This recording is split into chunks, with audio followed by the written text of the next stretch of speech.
is a resolution. For adoption, a resolution supporting Operation Greenlight for Veterans, number 2022-024. Move to adopt. Second. Mr. Honor? Yes. Mr. Lukasevich? Yes. Mr. Notstein? yes, And we'll start with reading the resolution. The Board of County Commissioners, Jim Thorpe, Pennsylvania resolution. Whereas the residents of Carbon County have great respect, admiration, and the utmost gratitude for all the men and women who have selflessly served our country and this community in the Air Forces and Whereas the contributions and sacrifices of the men and women who served in the armed forces have been vital in maintaining the freedoms and way of life enjoyed by our citizens. And whereas Carbon County seeks to further honor these individuals who have paid the high price for freedom by placing themselves in harm's way for the good of all. And whereas veterans continue to serve our community in American Legions, Veterans of Foreign Wars, and veteran service organizations, religious groups, and by functioning as county veteran service officers for 29 states to help fellow former service members access more than $52 billion in federal health, disability, and compensation benefits each year. And whereas approximately 200,000 service members transition to civilian communities annually. And whereas a Pew Research Center study shows that 47% of post 9/11 veterans indicated readjusting to civilian life was difficult. And whereas active military service members transitioning from military service are at high risk for suicide during their first year after military service. And in 1/5 post 9/11 says they struggle with substance abuse after leaving the military. And whereas the National Association of Counties and the National Association of County Veterans Service Officers encourage all counties, parishes, and boroughs to recognize Operation Greenlight for veterans. And whereas Carbon County participation in Operation Greenlight will enhance awareness of its veteran-centric programs, including Veterans Treatment Court, together with veterans and the Military Share Program. And whereas the Carbon County appreciates the sacrifices of our United States military personnel and believes specific resignations should be granted.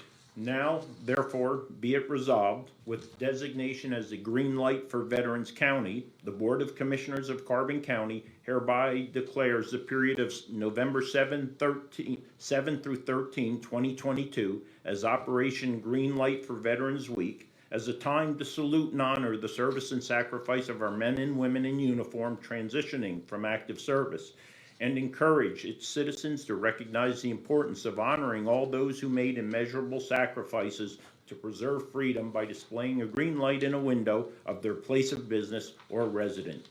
Adopted by the Carbon County Board of Commissioners this 28th day of July 2022, signed Carbon County Board of Commissioners, and attested Chief Clerk, County Administrator. this time, could we have Christine, you're gonna come up to accept the resolution?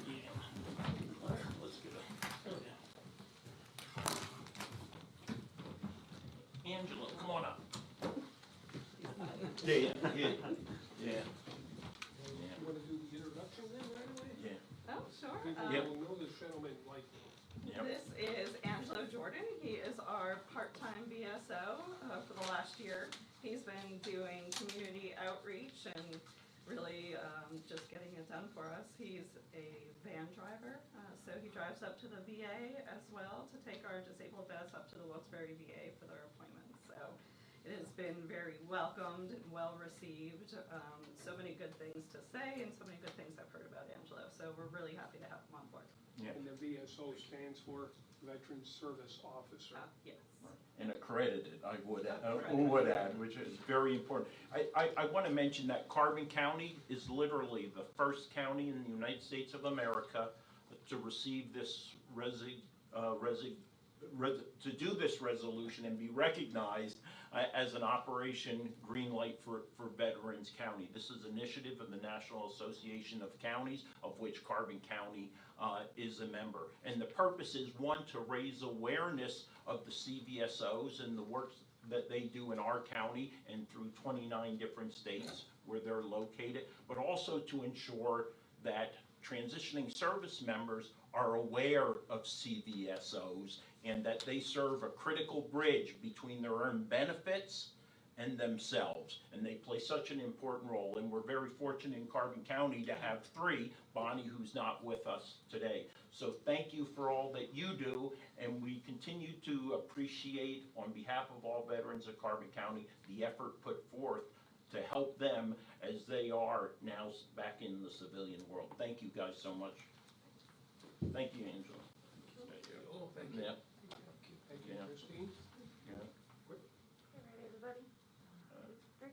One more for me, 1, 2, 3. Oh, you got one or two? Yeah. Perfect. Okay, did I get in front of Rocky? Christine, you have anything to say while you're here? I just think this is fantastic. We have really been doing a lot of what I feel is great work in Carbon County together with Veterans Treatment Court, the Military Share Program. So we're really just hoping to increase more awareness and to let veterans know that we are out there to help them. A lot of people associate us with the VA, as in the Veterans Health Administration, and there's perceptions that go along with that, some good, some bad, what have you. But we're here to help. We're here to bridge that gap, to help them access the services that they earned. So, Great, thank you, Christine. Thank you. Angela, anything? Any further business? None?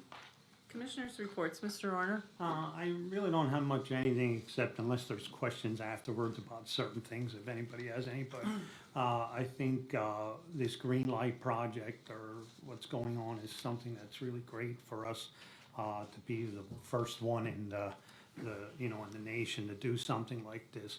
And I think we had different discussion on it. I know we're working, like Christine is, and her staff is like phenomenal for what she's dealt.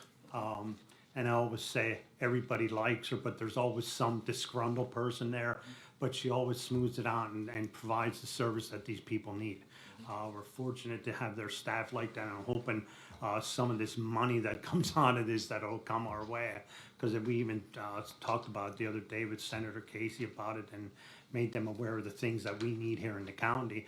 And I said, with myself working with the food banks, the food banks has really increased. That's one of the services, but even with mental health, but some of these services are donated to us.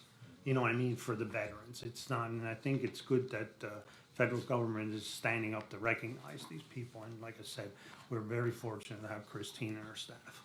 Thank you. Mr. Lukasevich? Yeah, I'll kind of follow up on Operation Greenlight for Veterans because, NACO and as a participant, county, we actually saw an issue and came up with a potential solution, right? And the issue was really twofold, right? Transitioning service members are unaware of accredited CVSOs in county government. And then county VSOs are actually unaware of newly arrived transitioning service members into our community. So it's about, how do you raise awareness on both ends of that bridge of individuals and transitioning service members, their families, and even widows at time, where we're providing aid and assistance with particular VA benefits. So, from that, the purpose really is to connect veterans and their families and at times widows with earned benefits. Secondly is raise awareness of the county focal point, or let's say, the proverbial bridge between veterans and earned benefits, which are, our CVSOs, here Christine, Angelo, and Bonnie. And I think lastly, reinforcing to veterans that they are seen, appreciated, and clearly supported in Carbon County.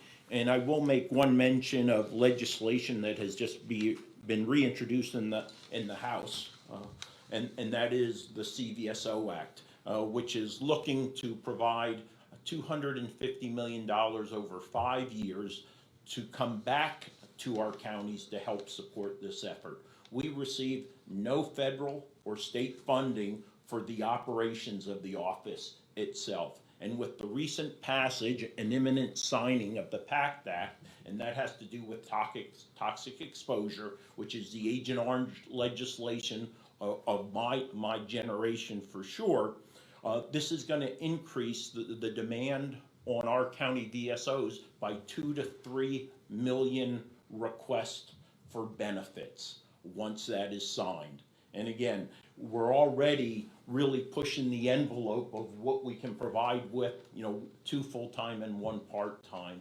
CVSO. So critically important for our representatives to support the CVSO Act. And we made that comment to Senator Casey's staff when we met this week. That's all I have. Mr. Notstein? And I'll add a little bit to that. I assume that the includes the burn barrel legislation, as well Yep. as you see the commercials right now with the exposure of the personnel that were stationed at Camp Lejeune. Yep. So, and this is what all of this is for. I know one of the priorities for CCAP as well as NACO is to increase the funding for these offices. These are U.S. veterans, and the counties have stepped up to the plate and supplied personnel. We've been blessed over the years with our Veterans Affairs directors. They've all done an excellent job and active in their local communities and veteran organizations. So we thank them for their service and their continued commitment to our communities and our veterans. So